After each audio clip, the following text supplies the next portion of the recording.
Thiruvananthapuram Kozhikode light metro പദ്ധതിക്ക് അനുമതി തേടി കേന്ദ്രത്തിന് അയച്ച കത്തിൽ അവ്യക്തതയുണ്ടെങ്കിൽ പരിഹരിക്കാൻ മന്ത്രിസഭായോഗം തീരുമാനിച്ചു. DMRC മുഖ്യ ഉപദേഷ്ടാവ് ഇ ശ്രീധരൻ ഇത് സംബന്ധിച്ച് സർക്കാരിന് കത്ത് നൽകിയ സാഹചര്യത്തിലാണിത്. നാളെ ശ്രീധരനുമായി ഇക്കാര്യം ചർച്ച ചെയ്യുമെന്ന് മുഖ്യമന്ത്രി വ്യക്തമാക്കി.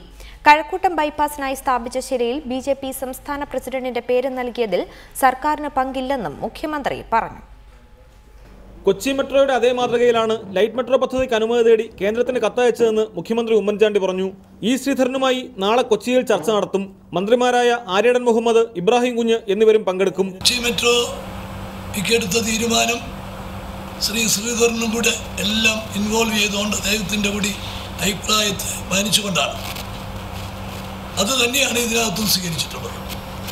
അതിനെന്തെങ്കിലും അവ്യക്തതയുണ്ട് എന്ന് പറഞ്ഞാൽ അത് നമ്മൾ തിരുത്താൻ തയ്യാറാണ്. നാളെ ഞങ്ങൾ സംസാരിക്കും. ലൈറ്റ് മെട്രോയുടെ കാര്യത്തിലും ഇ ശ്രീധരനെ പൂർണ്ണമായി വിശ്വാസത്തിലെടുക്കും.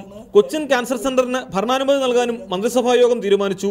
സ്മാർട്ട് സിറ്റി പദ്ധതിയിൽ എല്ലാ സംരംഭകർക്കും സ്റ്റാമ്പ് ഡ്യൂട്ടി ഇളവ് ലഭിക്കുന്ന തരത്തിൽ ഉത്തരവിൽ ഭേദഗതി വരുത്തി. കഴക്കൂട്ടം ബൈപ്പാസിന്റെ ശിലാസ്ഥാപനവുമായി ബന്ധപ്പെട്ട കാര്യങ്ങൾ ചെയ്തത് നാഷണൽ ഹൈവേ ഓഫ് ഇന്ത്യയുടെ ഉദ്യോഗസ്ഥരാണ്.